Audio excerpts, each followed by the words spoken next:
My brother's grin hit a trap that nearly destroyed us.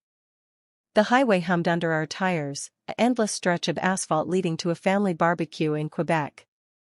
I was behind the wheel of our SUV, my partner Riley in the passenger seat, scrolling through a playlist.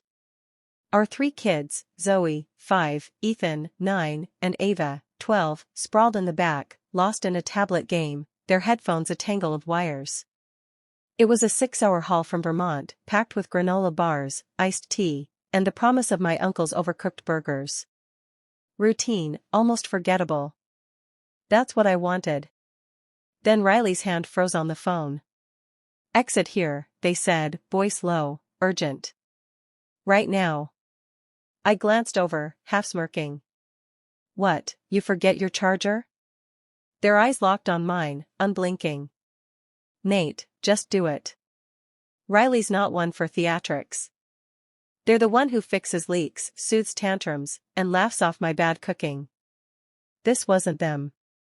I veered onto the next off-ramp, a sharp curve into a sleepy gas station lot.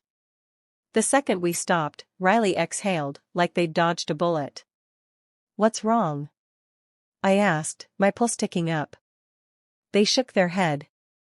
"Drive somewhere quiet." Zoe piped up from the back. "Are we there yet?" "Not yet," I said, forcing a smile. "Just a quick stop." Ethan frowned. "Did we lose the cookies?" I didn't answer. We rolled onto a side road, gravel crunching, trees closing in. 15 minutes later, Riley pointed. "There." A dead-end lane, barely wide enough for the car, shadowed by oaks. I parked. Riley unclipped their seatbelt, movements tight. "Wait here." They stepped out, popped the hatch. I heard a rustle, a zipper, then silence.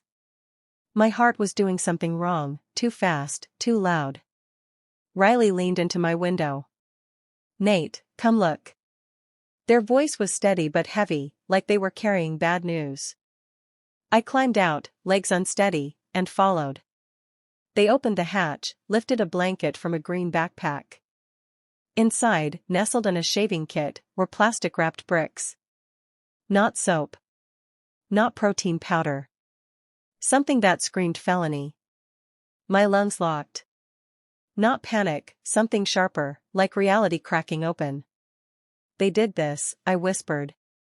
Riley nodded. "With our kids in the car." I stared at the sky, too gray, too indifferent. "How'd you know?" Riley's jaw tightened. "Your brother's handshake." Too smug, like he'd already won. I always thought I was the steady one. Not a hero, laundry half done, taxes filed late, but the one who held it together. My family? They were a circus. My parents chased flash, new phones, tailored coats, a lawn-mower nobody used. Didn't matter if the water bill went unpaid or if we ate ramen for a week. "Fake it till you make it," my mom preached. My brother, Caleb, was their clone, magnetic, reckless, always dodging consequences. Me? I was dependable, which meant dull. They'd text when they needed bail money, a ride, or a signature. I'd give just enough to avoid a fight, never enough to fix their mess. Because that's what they were, a mess wrapped in charm.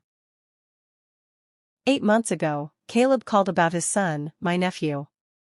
School fights, bad grades, needs a fresh start. They'd found an elite academy, all glossy promises and a price tag we couldn't touch. "Just a loan," he said. My parents chimed in, all puppy eyes. I said no. We had kids, a car loan, no spare cash for their fantasies. They didn't rage. They just went silent, like I'd betrayed a blood oath. "You've got your limits," my dad said, voice clipped. Then, out of nowhere, they were warm again. The barbecue was set, their car too packed. "Can you take a bag?" Caleb asked, all grins. I shrugged, tossed the green backpack in with our gear. They waved us off, laughing like they'd hit the jackpot. I should have questioned it. I didn't. At the hatch, Riley closed the backpack. We didn't speak. I drove, no destination, the kids' game music a faint buzz. My phone lit up, my mom, Caleb, my dad, one after another. I let it ring. Riley's hand brushed mine, cold but firm. We pulled into their driveway unannounced. The porch light buzzed, left on too long. I grabbed the spare key from a cracked flower pot. Inside, the house smelled of bleach and burnt toast. We left the backpack by the coat rack, locked up, and drove off.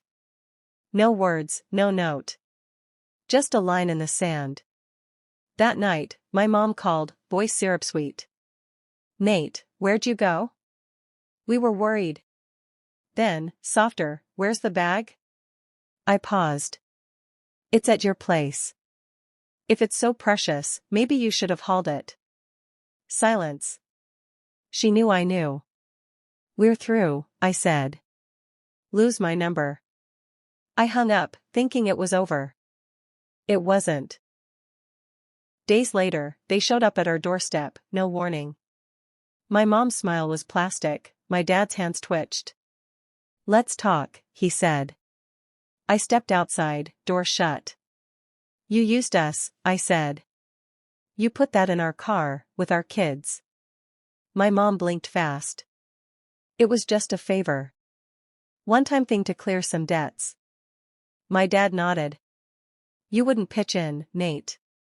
I didn't waver. "You gambled our lives. We're done." My mom's lips thinned. "You'll come back. You always do." I turned, locked the door.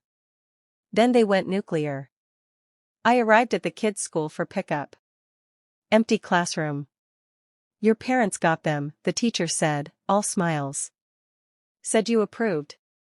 My stomach plummeted. At their house, it was a toy store explosion, games, candy, a drone still in its box. The kids were wired, eyes bright. My parents played doting, all hugs and ice cream. It wasn't love. It was a power grab, a bribe to buy loyalty. "Time to go," I said. Ava clutched a new sketchbook. "Why?" I didn't explain. "Now." I let them keep the gifts. No need to make them pawns. That night, Riley and I sat on the couch. "We can't stay," I said. They nodded.